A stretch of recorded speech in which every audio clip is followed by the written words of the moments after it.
विद्यार्थी मित्रांनो, स्वागत आहे तुमचं आपलं चॅनल ए क्लास एज्युकेशन वरती।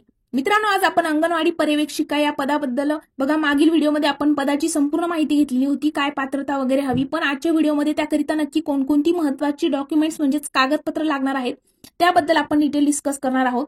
पण त्यापूर्वी मित्रांनो, जर तुम्ही तयारी करू इच्छित असाल तर आपली बॅच जी आहे चॅनलवरती आपल्या ऍपवरती अवेलेबल आहे। हे ऍप तुम्हाला कुठे मिळणार तर प्ले स्टोर वरती जायचं आहे, त्या ठिकाणी ए क्लास एज्युकेशन सर्च केल्यानंतर तुम्हाला अशा प्रकारचा लोगो दिसेल। त्या लोगो दिसल्यानंतर बघा, स्क्रीनवरती जो लोगो दिसतोय त्या पद्धतीचा आपला ऍप आहे। ते ऍप आपल्या तुमच्या मोबाईलमध्ये डाउनलोड करायचं आहे आणि त्या ठिकाणी सगळ्या सरसेवा भरतीतल्या सगळ्या बॅचेस तुम्हाला त्या ठिकाणी मिळणार आहेत। आणि मित्रांनो, लाईव्ह प्लस रेकॉर्डेड लेक्चर आहेत। सोबत एक आपल्या बॅचचं वैशिष्ट्य आहे की तुम्ही एक जे लेक्चर आहे ते अनलिमिटेड वेळेला बघू शकता, म्हणजे लिमिट नाहीये की एक वेळेला, दोन वेळेला, तीन वेळेला बघायची अशी कोणतीही लिमिट नाही, तर तुम्ही अनलिमिटेड वेळेला तो व्हिडिओ बघू शकता। आणि सोबतच तुम्हाला त्या ठिकाणी टेस्ट सिरीज अवेलेबल आहे, सोबतच तुम्हाला फ्री स्टडी मटेरियल वगैरे त्याची पीडीएफ सुद्धा मिळणार आहेत, क्लास नोट्स मिळणार आहेत।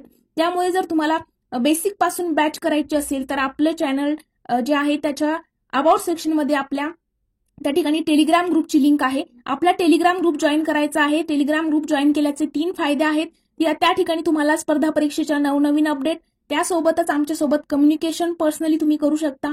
आणि मित्रांनो, त्यासोबतच तुम्हाला परीक्षेच्या अपडेट सोबतच फ्री स्टडी मटेरियल सुद्धा आपल्या टेलिग्राम ग्रुपवरती अवेलेबल करून दिलं जाणार आहे। आणि आपल्या ऍपवरती प्ले स्टोर वरती ए क्लास एज्युकेशन जे ऍप आहे ते डाउनलोड केल्यानंतर तुम्हाला कोणत्याही स्पर्धा परीक्षेची तुम्ही तयारी करत असाल तर बेसिक पासून तर ऍडव्हान्स पर्यंत तुमची तयारी करून घेतली जाणार आहे।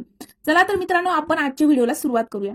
तर मित्रांनो, अंगणवाडी पर्यवेक्षिका म्हणजेच अंगणवाडीचं जे सुपरवायझर पद आहे त्या पदाकरिता तुम्हाला माहित असेल की तुमच्याकडे पदवी असणं गरजेचं आहे।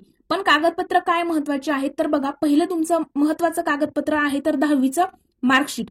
आता तुमच्याकडे जर 10वीचं मार्कशीट नसेल तर ते तुम्ही कसं मिळवू शकता, तर तुम्हाला तुम्ही ज्या शाळेमध्ये शिकलेले आहात त्या शाळेमध्ये तुम्ही अर्ज करायचा आहे आणि मुख्याध्यापकांची सिग्नेचर आणि शाळेचा शिक्का जर तुम्ही घेतला आणि पुढची प्रोसेस तुम्ही बोर्डामध्ये ते अप्लाय वगैरे जी काही पुढची प्रोसेस आहे ती केल्यानंतर 10 ते 15 दिवसाच्या आतमध्ये तुम्हाला तुमचं 10वीचं मार्कशीट जे आहे ते मिळणार आहे। त्यानंतरचं तुमचं कागदपत्र आहे बघा, 12वीचं गुणपत्रक, म्हणजे 12वीचं मार्कशीट सुद्धा तुमच्याकडे असणं गरजेचं आहे। 10वी 12वी आणि जर तुम्ही पदवी उत्तीर्ण या ठिकाणी बघा, अंगणवाडी हेल्पर वगैरे ज्या आहेत, सेविका वगैरे या खालचे पद जे आहेत त्याकरिता तुमचं फक्त 10वी उत्तीर्ण 8वी उत्तीर्णवरती तुम्ही अप्लाय करू शकता। मात्र अंगणवाडी पर्यवेक्षिकाकरिता तुमच्याकडे पदवीच असणं गरजेचं आहे, ही एक अट आहे, ही या ठिकाणी लक्षात घ्यायची आहे। त्यासाठी बघा, पहिली गोष्ट 10वीचं मार्कशीट, दुसरी म्हणजेच 12वीचं गुणपत्रक, 12वीचे मार्कशीट, त्यानंतर पदवी गुणपत्रक म्हणजे तुम्ही कोणत्याही फील्डमधून पदवी घेतलेली असेल तर त्याची तुमच्याकडे प्रूफ काय आहे तर त्याचं मार्कशीट प्रूफ असणार आहे, तर ते मार्कशीट तुमच्याकडे असणं गरजेचं आहे। त्यानंतर आहे डोमिसाईल सर्टिफिकेट, म्हणजे काय तर रहिवासी प्रमाणपत्र, महाराष्ट्र राज्याचे तुम्ही रहिवासी आहात याचा एक प्रूफ। आता तुम्हाला इकडे ह्या गव्हर्नमेंटच्या सेक्शनमध्ये जर काम करायचं असेल तर तुम्ही महाराष्ट्र राज्याचे रहिवासी असणं गरजेचं आहे, तर तुमच्याकडे त्या ठिकाणी डोमिसाईल असणं गरजेचं आहे। नसेल तर तुम्ही काढून घ्यायचं आहे। सगळे डॉक्युमेंट्स तुम्हाला रेडी ठेवायचे आहेत, जेव्हा कधी भरती येईल त्यावेळेला तुम्हाला काम येणार आहे। डॉक्युमेंट्समुळे तुमची त्या ठिकाणी सिलेक्शन तुमचं थांबायला नको।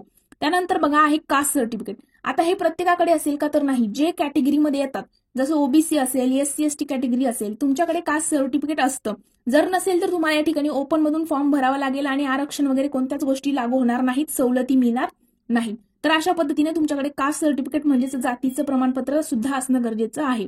त्यानंतर खेळाडू, आता हे कंपल्सरी आहे का तर नाही, जर तुम्ही खेळाडू सर्टिफिकेट तुमच्याकडे असेल, म्हणजे तुम्ही जर प्रावीण्यप्राप्त खेळाडू जिल्हास्तरीय वगैरे याच्यावरती खेळून आलेले असाल तर त्या ठिकाणी तुम्हाला विशिष्ट सवलती असतात, त्याकरिता फक्त अप्लाय करायचं आहे, काही कंपल्सरी वगैरे नाही।